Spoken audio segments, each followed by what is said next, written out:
Oi, Amanda linda, tudo bem com você?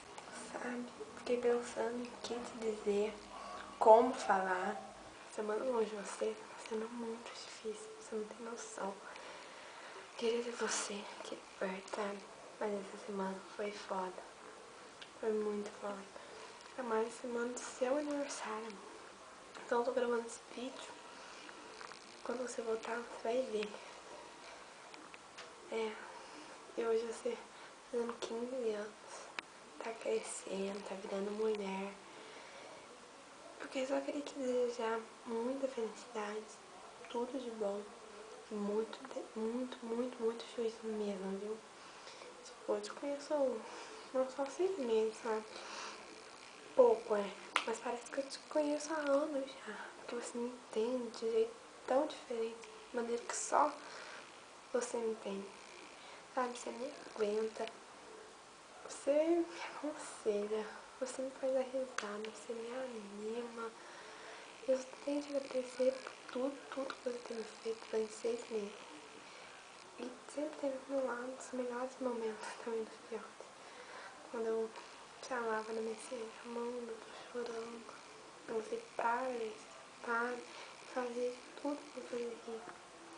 Quando eu tava feliz, você não tava na minha felicidade. Quando você tava triste, você tava fazendo de tudo pra fazer rir. Sabe, sempre foi ruim essas coisas. Mas eu tentava ou não, eu tento te fazer feliz sempre. Sabe, daí eu vi amiga chorando, minha mamãe chorando, minha irmãzinha. Eu fiquei muito com você, amor. Fala como se nós fôssemos irmãos. A vida é tão, sabe, tão estranha. Pessoas que conhecem há anos não têm essa confiança, depois tem você.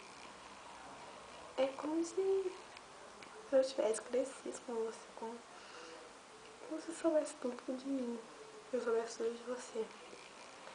E eu só não quis desejar feliz aniversário, feliz, que dia tudo de bom, que você seja sempre feliz, sempre feliz. Eu não quero ver mais você chorando, eu quero chorando por causa de um idiota ainda, né?